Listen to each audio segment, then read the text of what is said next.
ইয়াসিন আরাফাত প্রশ্ন করেন, জুমার খুতবা না শুনলে কি গুনাহ হবে? হ্যাঁ, জুমার খুতবা শোনা ওয়াজিব। জুমার খুতবা চলাকালীন সময়ে কোনো কালাম নাই, কোনো নামাজ নাই, কোনো কালাম নাই, কোনো নামাজ নাই। আমাদের দেশে অনেকে আছে যে আগে ভাগে মসজিদে আসবে না, খুতবা যখন শুরু হবে তখন মসজিদে এসে উনি সুন্নত নামাজ পড়া আরম্ভ করবে। হ্যাঁ, সুন্নতের জন্য প্রত্যেক মসজিদে কিন্তু সময় দেন, 3-4 মিনিট সময় দিন, 4 মিনিট আপনি 4 রাকাত নামাজ পড়তে পারবেন। আমরাও তো সময় দিই জুমাতে, কিন্তু অনেকে আয়সা কি করে নামাজ পড়ে, এটা নিষেধ। আপনি খুতবা বুঝুন না বুঝুন, আরবি ভাষা আমরা অনেকে বুঝি না, অনেকে যুক্তি দেখায় যে আমি তো বুঝি না। আপনি না বুঝলেও শুনে থাকবেন, শুনে থাকবেন। আপনি বুঝেন না যেরকম অনেক বিষয় আছে। আপনি কোরআন বুঝেন, কোরআন বুঝেন এবং কোরআনের যে সূরাগুলো পড়া হয় নামাজে, সেই সূরাগুলোর অর্থ কি আপনি বুঝেন? বুঝি না, কিন্তু আপনি ফাসতামিউ ওয়া আনসিতু, আল্লাহ বলেছেন তোমরা যখন কোরআন পড়া হয় তখন তোমরা ভালো করে শুনো এবং চুপ থাকো।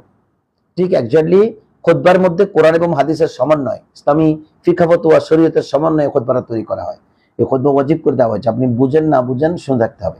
তখন কালামও নেই, নামাজও নেই। কালাম মানে কথা, কোনো সাইড টক করতে পারবেন না, নামাজও পড়তে পারবেন না। আর যারা খুতবা শুনবে না, শুধু নামাজ পড়তে আসবে, ওরা খুতবা না শোনার কারণে ফজিলত থেকে বঞ্চিত হবেন, শুধু নামাজের সওয়াবটা পাবেন। অনেকে মনে করে যে নামাজ 2 রাকাত পাইলেতে হয়েছে। আর অনেকে দেখি যে মসজিদের বাইরে একটু দূরে তারা বন্ধু বান্ধব মিলে আড্ডা দেয়, খুতবা হয়ে যাক, নামাজ শুরু হওয়ার 2 মিনিট আগে আসে। এটা ম্যাক্সিমাম মসজিদে আমি আমার মসজিদ দেখেছি যে এখন যেখানে জুমা পড়াই সেখানে আমি জানালা দিয়ে সব দেখতেছি যে 2-4 জন আছে, ওরা চেয়ারে বসে গপ মারে, মসজিদে আসে না। আরে জুমা মানে শুধু 2 রাকাত নামাজ নয়।